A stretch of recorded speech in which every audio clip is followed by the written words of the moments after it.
नमस्ते, कैसे आप सभी। स्वागत है आप सभी का इस वीडियो में। आज हम बात करेंगे यूपी सीनेट 2025 के लिए इंपॉर्टेंट डॉक्यूमेंट्स के बारे में। दोस्तों, जब आप यूपी बीएससी नर्सिंग का काउंसलिंग करवाओगे, जब आपको कॉलेज अलॉट हो जाएगा, तो उस अलॉटेड कॉलेज में एडमिशन के टाइम कौन कौन से डॉक्यूमेंट्स आपको लेकर के जाना है, वो आज के इस वीडियो में आपको बताएंगे। और ये बिल्कुल ऑफिशियल जो इन्फॉर्मेशन ब्रोचर जारी किया गया था 2024 में, ठीक है। 2024 में जब काउंसलिंग हुई थी, तो जो ब्रोचर जारी किया गया था उसमें जो डॉक्यूमेंट्स मेंशन है वो यहाँ पर हम आप तक शेयर करेंगे। सो अगर आप जानना चाहते हो तो वीडियो को लास्ट तक जरूर देखना, और कई सारी इंपॉर्टेंट चीज़ें बताएंगे जो आपको काउंसलिंग के वक्त ध्यान रखनी है। तो देखिए, तो यहाँ पर आप देख पा रहे होंगे लिस्ट जो रिक्वायर्ड डॉक्यूमेंट्स हैं उनकी। तो क्या करना है, देखिए, आपको जो कॉलेज अलॉट होगा तो वो जो कॉलेज का अलॉटमेंट लेटर मिलेगा ऑनलाइन, ठीक है। तो जो प्रोविजनल सीट अलॉटमेंट लेटर होगा ये आपको ले जाना है, इसका फोटोकॉपी और जो आपने मेन प्रिंट आउट निकाला था वो भी, ठीक है। तो ये सीट अलॉटमेंट लेटर, इसके अलावा 5 passport size colour photograph with white background. जो आपके फ़ोटो होने चाहिए पासपोर्ट साइज़, उनका जो बैकग्राउंड है सफ़ेद होना चाहिए, वाइट होना चाहिए, और आपका जो चेहरा है, जो फेस है, वो बिल्कुल क्लियर विजिबल होना चाहिए, ठीक है। तो 5 नहीं, कम से कम 8 से 10 आप फोटोग्राफ ज़रूर ले जाएं, जिससे कोई भी दिक्कत ना हो। इसके अलावा फी डिपॉजिट रिसिप्ट, मतलब कि जब आप कॉलेज कंफर्म करेंगे तो उसके लिए 40,000 रुपये का जो फीस है सीट कंफर्मेशन के लिए, वो आप जमा करेंगे। तो उस फीस का जो रसीद है, जो रिसिप्ट है, वो भी ले जाना है, ठीक है, प्रिंट आउट और फोटोकॉपी दोनों। इसके अलावा फ़ोटो आईडी प्रूफ, ठीक है। तो फ़ोटो आईडी प्रूफ कौन सा ले जा सकते हो, आधार कार्ड या फिर वोटर आईडी या फिर ड्राइविंग लाइसेंस, जो भी आपके पास है। अगर इनमें से ये वोटर आईडी या फिर ड्राइविंग लाइसेंस नहीं है तो आप आधार ले जा सकते हो। देखो, मान लो अगर आपके आधार में कोई दिक्कत है, ठीक है, तो ऐसे में कोई दूसरा डॉक्यूमेंट जो आपके पास है उसमें अगर डेट ऑफ बर्थ, नाम, मतलब कि जो बिल्कुल सही डॉक्यूमेंट है, फ़ोटो आईडी प्रूफ है, मतलब जिसमें आपका फ़ोटो भी हो, तो वो डॉक्यूमेंट आपको साथ में ले जाना है। जनरली आपका आधार कार्ड होगा, और उसमें कोई दिक्कत नहीं तो आधार कार्ड आप ले जा सकते हो। अगर कोई उसमें दिक्कत है तो दूसरा कोई जो डॉक्यूमेंट्स है, वोटर आईडी कार्ड या फिर ड्राइविंग लाइसेंस या फिर पासपोर्ट, तो वो ले जा सकते हो, ठीक है। ओरिजिनल ले जाना है, साथ में फ़ोटोकॉपी भी ले जाना है। इसके अलावा वेरिफिकेशन सीट, देखिए ये बहुत इंपॉर्टेंट है। हो सकता है कुछ लोगों ने आपको नहीं बताई हो, आपने यूट्यूब पर वीडियोस देखे होंगे, इसके बारे में शायद चर्चा नहीं की हो। देखिए यहाँ पर क्या लिखा है, verification sheet uploaded at the time of filling the application. जब आप फॉर्म भर रहे थे यूपी सीनेट का, तब वहाँ पर आपने वेरिफिकेशन सीट डाउनलोड की थी और उसको भर करके आपने फिर से अपलोड किया था। तो ये जो वेरिफिकेशन सीट है ये भी आपको साथ में ले जानी है।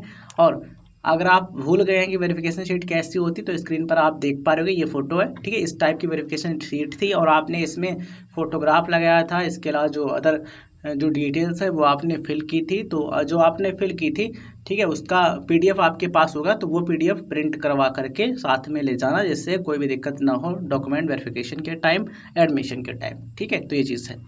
इसके अलावा passing certificate, marksheet, statement of marks of class 12th। तो देखिए, क्लास 12th का मार्कशीट आपके पास है, मिल गया है, तो आप वो ले जा सकते हो। अगर अभी तक नहीं आया है, ठीक है, तो ऐसे में जो आपका रिजल्ट मिला था, आपको जो रिजल्ट प्राप्त हुआ था, स्कोर कार्ड प्राप्त हुआ था 12th का, वो आप ले जा सकते हो। अगर वो भी नहीं आया है तो ऐसे में आप एडमिट कार्ड ले जा सकते हो, ठीक है। तो ये चीज़ है, तो ये दिखा सकते हो। अगर आपके पास है तो मार्कशीट ओरिजिनल ले जाओ, सर्टिफिकेट ले जाओ, और उसकी फ़ोटोकॉपी भी लेकर के जाओ, ठीक है। इसके अलावा क्लास 10th का पासिंग सर्टिफिकेट, मतलब कि marksheet and certificate class 10th का, ठीक है। तो 10वीं कक्षा का, मतलब कि हाई स्कूल का 10th हाई स्कूल का जो मार्कशीट एंड सर्टिफिकेट है वो आपको ले जाना है। ये इसलिए क्योंकि जो डेट ऑफ बर्थ आपकी है, ये इसके अकॉर्डिंग आप फिल करते हैं ना। कहीं पर देखो डेट ऑफ बर्थ भरनी होती तो लिखा होता है कि कक्षा 10 की जो मार्कशीट है ना, जो सर्टिफिकेट है, उस पर जो डेट ऑफ बर्थ है वो उसके अनुसार आपको भरनी है। तो इस डेट ऑफ बर्थ के वेरिफिकेशन के लिए क्लास 10th का जो पासिंग सर्टिफिकेट है ये भी आपको ले जाना है, मतलब कि कक्षा 10 का जो मार्कशीट सर्टिफिकेट है वो ले जाना है। इसके अलावा 12th आपने पास कर लिया, ठीक है, तो वो मतलब कॉलेज, जो स्कूल या फिर कॉलेज था वो आपका कंप्लीट हो गया ना, तो वहाँ से आपको जो ट्रांसफ़र सर्टिफिकेट है वो प्राप्त होगा। तो जो टीसी है वो आपको ले जाना है। अगर आपके स्कूल से या फिर आपके कॉलेज से माइग्रेशन सर्टिफिकेट मिलता है तो वो आपको लेकर के जाना है, मतलब कि जहाँ पर भी वो जो मिलता है, माइग्रेशन सर्टिफिकेट मिलता है तो वो ले जा सकते हो। नहीं मिलता है माइग्रेशन सर्टिफिकेट, केवल टीसी मिलती है, तो टीसी लेकर के आप जा सकते हो, ठीक है। उसका फोटोकॉपी और ओरिजिनल दोनों लेकर के जाना है। जो ओरिजिनल डॉक्यूमेंट होते हैं वो देखे जाते हैं, और जो फोटोकॉपी होती है उनका सेट बनवा करके जमा कर लिया जाता है कॉलेज में। इसके अलावा मेडिकल फिटनेस सर्टिफिकेट, ये बहुत इंपॉर्टेंट है। ये कहाँ से बनता है? तो ये आप सीएमओ से बनवा सकते हो। आपके ज़िले के जो सीएमओ हैं, चीफ मेडिकल ऑफिसर हैं, वहाँ से बनवा सकते हो। सीएमओ का ऑफिस जो है ये आप अपने ज़िले में पता कर सकते हो कहाँ पर है। और जो जनरली टाइम होता है ऑफिस खुलने का वो 10 बजे होता है, ठीक है। तो 10 बजे के बाद लगभग 10 बजे आप उनके ऑफिस में पहुँच जाओ, तो दिन के दिन ही आप बनवा सकते हो अपना जो मेडिकल फिटनेस सर्टिफिकेट। हो सकता है कि 150 रुपये या फिर 200 रुपये लगे बनवाने के लिए, या फिर फ्री में भी बन सकता है, डिपेंड करता है कि वहाँ पर कोई फीस है या फिर नहीं, ठीक है। एक बार मैंने बनवाया था तो 100 रुपये लिए थे, ठीक है। अब हो सकता है 200 से 300 रुपये लेते हो, ऐसा भी हो सकता है। तो आप अपने स्तर पर देख लेना कि कोई फीस लेते हैं या फिर नहीं लेते हैं, तो जाकर क्या बनवा सकते हो। और जब आप वहाँ जाना तो कुछ डॉक्यूमेंट अपने लेकर के जाना, जैसे कि आपने जो एप्लीकेशन फॉर्म फिल किया था, जो आपका रिजल्ट आया था, जो आपको कॉलेज अलॉट हुआ है ना, उसका प्रूफ साथ में लेकर के जाना, जिससे उनको बिल्कुल जरूरी लगे कि ये जो बंदा है, कहीं जो स्टूडेंट है, ठीक है, वो सही कर रहा है, उसका मेन काम है, इसीलिए वो बनवाने के लिए आया है, ठीक है। तो ये डॉक्यूमेंट आप ले जा सकते हो सीएमओ को दिखाने के लिए, जिससे वो ट्रस्ट करें और आपका जल्दी फिटनेस सर्टिफिकेट बना दें। इसके अलावा आपका कास्ट सर्टिफिकेट, अगर आप एससी या फिर एसटी कैटेगरी में आते हो तो उसका जो सर्टिफिकेट है वो कॉम्पिटेंट अथॉरिटी, जैसे कि तहसीलदार वाला जो सर्टिफिकेट है वो काम चल जाएगा उससे, ठीक है। तो वो आप लगा सकते हो। इसके अलावा ओबीसी का और ईडब्ल्यूएस का जो सर्टिफिकेट है, कास्ट सर्टिफिकेट, ओबीसी का जो नॉन क्रिमिनल है, मतलब कि जो ओबीसी एनसीएल सर्टिफिकेट है, ये भी आपको लेकर के जाना है। अगर आप एक ओबीसी कैटेगरी कैंडिडेट हो तो, ईडब्ल्यूएस कैटेगरी कैंडिडेट हो तो ईडब्ल्यूएस का सर्टिफिकेट, ठीक है। अब सवाल यहाँ पर आता है कि जो ओबीसी सर्टिफिकेट है एनसीएल वाला या फिर ईडब्ल्यूएस सर्टिफिकेट जो है, ये कब से या फिर कब तक बना होना चाहिए, मतलब कि कब का बना होना चाहिए। तो यहाँ पर देखिए मेंशन होता है, लिखा है ऑन और आफ्टर 1 अप्रैल, मतलब कि आप 2025 का एग्ज़ाम दे रहे हो और 2025 में एडमिशन ले रहे हो, तो 1 अप्रैल 2025 या फिर इसके बाद का बना होना चाहिए आपका सर्टिफिकेट, कास्ट सर्टिफिकेट, ठीक है। मतलब कि 1 अप्रैल 2025 का बना है या फिर इसके बाद का बना है तो वो वैलिड होगा, लेकिन 1 अप्रैल से पहले का बना है तो वैलिड नहीं होगा, ये चीज़ ध्यान रखना।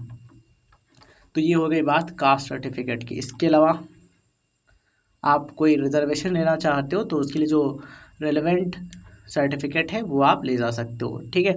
जो एनसीसी वाले स्टूडेंट्स हैं, मतलब कि उन्होंने एनसीसी कर रखी है, एनसीसी का सर्टिफिकेट है, तो वो भी ले जा सकते हो, उसका भी बेनिफिट मिल सकता है। जो एक्स सर्विसमैन है उनका, और जो फ्रीडम फाइटर सर्टिफिकेट जिनके पास है वो भी ले जा सकते हैं, और जो माइनॉरिटी सर्टिफिकेट रखते हैं वो भी ले जा सकते हैं।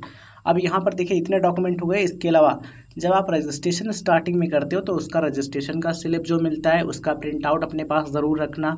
काउंसलिंग में पार्टिसिपेट करते हो तो उसका रजिस्ट्रेशन जो मिलता है उसका प्रिंट आउट अपने पास ज़रूर रखना, और जो एप्लीकेशन फॉर्म आप फिल करते हो उसका जो प्रिंट आउट निकलता है वो भी साथ में ज़रूर ले जाना। इसके अलावा इनकम सर्टिफिकेट और जो डोमिसाइल सर्टिफिकेट है ये भी ज़रूरी है। तो अगर आप यूपी के रहने वाले हो, उत्तर प्रदेश के मूल निवासी हो, तो ऐसे में डोमिसाइल सर्टिफिकेट होना ज़रूरी है। गवर्नमेंट कॉलेज में एडमिशन लेना है तो आपके पास डोमिसाइल सर्टिफिकेट होना ज़रूरी है, निवास प्रमाण पत्र होना चाहिए, ठीक है। तो ये वेरी इंपॉर्टेंट है। तो डोमिसाइल सर्टिफिकेट भी ले जाना है। इनकम सर्टिफिकेट अगर आपके पास है तो ज़रूर ले जाओ, ठीक है। और जाति प्रमाण पत्र ये तो लगेगा ही, और जो रजिस्ट्रेशन की स्लिप हमने बताई थी और जो फॉर्म भरते समय आपको प्राप्त हुआ था वो भी। तो जितना भी डॉक्यूमेंट आपके पास हो सब लेकर के जाओ, ठीक है। जो ओरिजिनल डॉक्यूमेंट हैं वो आपके देखे जाएंगे, वेरीफाई करके वो आपको वापस मिल जाएंगे, और जो उनका जो फोटोकॉपी है सेल्फ असिस्टेंट, मतलब कि जो फोटोकॉपी होंगी उनके नीचे आपको अपना साइन करना होगा, ठीक है। तो वो बिल्कुल वेरीफाई हो जाएंगे कि आप इसको प्रमाणित कर रहे हैं कि ये बिल्कुल सही है ना। तो जो सेल्फ असिस्टेड फोटोकॉपी का जो सेट होगा वो जमा हो जाएगा, और कम से कम एक डॉक्यूमेंट की 2 से 3-4 कॉपी ज़रूर करा के ले जाना, ठीक है। ओरिजिनल डॉक्यूमेंट 3 से 4 कॉपी करवा के ले जाओ, जितने लगेंगे लग जाएंगे, और बचेंगे तो ज़्यादा आपके पास बचेंगे नहीं, लग जाएंगे, ठीक है, जिससे कोई दिक्कत आपको नहीं होगी। तो इतना करके लेके जाओ, मुझे नहीं लगता कि अब आपको कोई प्रॉब्लम होगी। जो फोटोग्राफ्स हैं, ठीक है, कलर फोटोग्राफ्स होने चाहिए, और उसका जो बैकग्राउंड है फ़ोटो का वो वाइट होना चाहिए, ठीक है। और ये जो वेरिफिकेशन शीट हमने बताई थी कि जब आपने भर करके अपलोड की थी, तो वो जो वेरिफिकेशन शीट है वो भी आपको साथ में ले जानी है।